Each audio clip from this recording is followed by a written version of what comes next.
man he'd spotted, sitting underneath a wall of photos ranging from cop tournament poker games to darts, pretended he was more interested in the frizzed, dirty blonde he was huddled against, and that he hadn't noticed him. Cortese knew that wasn't so, but what did it matter?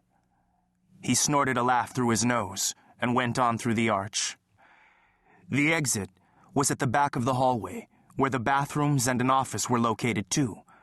Andre, the head bartender, came out of the washroom and they nodded at each other. Plastered on the rear door was a monochromatic poster warning kids of the dangers of drugs.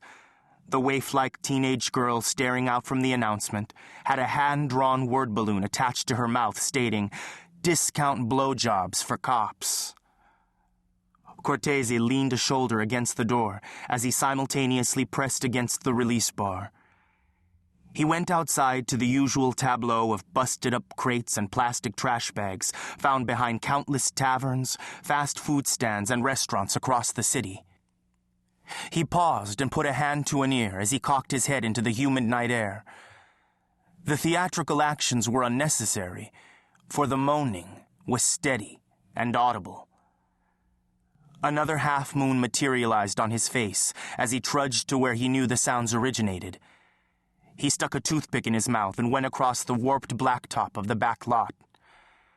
To the rear of this, a series of stone steps older than Joan Collins led up to a tier of brush and dirt paths. The paths wound their way into Elysian Park and part of Section D of Dodger Stadium. "God damn, Raf," Erlinda de la Rocha murmured pleasurably. She was bent forward, her hands gripping a rusted pole. The woman's panties were halfway down her spread thighs, and her jeans collapsed around her Doc Martens boots. The pole she held onto went upward to a dilapidated wooden overhang that was part of a small building on the back lot that once, many decades ago, had housed city fire hydrants and now was used as a storeroom. A lone floodlight, barely giving off illumination, washed the lovers in cream yellows. There was a pair of handcuffs snapped around the woman's wrists. Cortese worked the pick in his teeth. He leaned on the corner of the shed, watching the two for several beats, listening to their rough lovemaking. Then he said, "We got a hook and book, partner." "Can't you see he's busy, Cheddar Dick?" De la Rocha said hoarsely. "Can't you see I don't give a fuck? Cabron. Ho." "All right." Rafael Santian grunted. He ceased and straightened up behind De la Rocha. "You two ought to take that act and get a radio show." He stepped back, shook his now limp penis, and hiked up his boxers and jeans. The pretty young woman stood erect and glared at Cortese. "What you looking at, motherfucker?" She was a tall Latina, with pronounced cheekbones and a teardrop tattoo in the corner of her heavily mascaraed right eye. Cortese flicked his toothpick at her exposed leg. "Bastard," she flared. Cortese ignored her. "The gargoyle has landed, Saint." "Righteous." Santian stepped from around De la Rocha as she hitched her clothes around her wide hips. Patting her on the butt, he said, "See you later, Linda."